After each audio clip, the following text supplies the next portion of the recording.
Now I am going to reading the English book. The chapter name is Quality.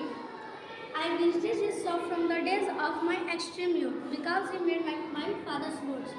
मैं अपने चरम युवा से उस दुकान पर जाते रहा क्योंकि मेरे पिताजी का जूता बनाता था.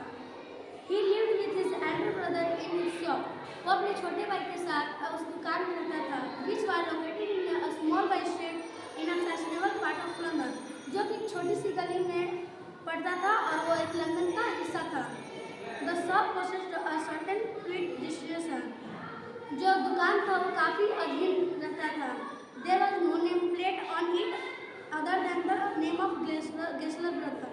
वहाँ पर कोई दूसरा नेम प्लेट नहीं था सिर्फ गेस्लर ब्रदर के बजाय. And in the window a few pairs of boots. और कुछ दरवाजे पर जूते के जोड़ा रखा हुआ था. He made only on order and what he made never failed to fit. वो सिर्फ ऑर्डर ही किए हुए जूते बनाता था और जो जूता बनाता था वो कभी भी फेल नहीं होता था.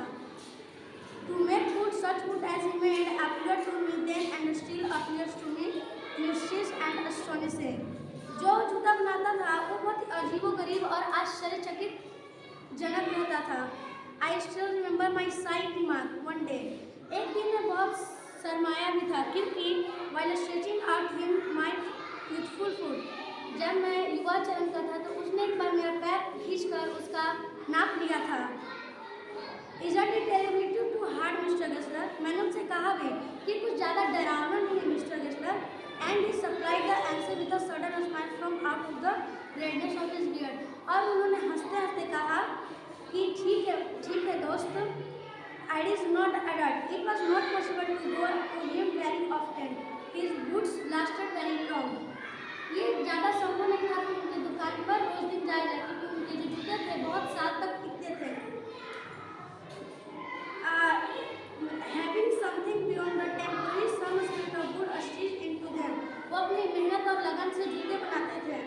Unlike the others of going to shop was just like an church. दूसरे दुकान के जैसे उनका दुकान चर्च जैसा था और बैठने के लिए सिर्फ एक छोटा सा ही लकड़ी का चेयर था. A guttural sound and the tick-tack of his slipper thumping the contracted wooden stair and he would stand before a well without coat. जब उसमें जाते थे तो एक सीढ़ी टाइप का बनाया हुआ रहता था और उसमें जाने से पहले वहाँ नाली का आवाज़ आता था. And I could say that's all. Thank you.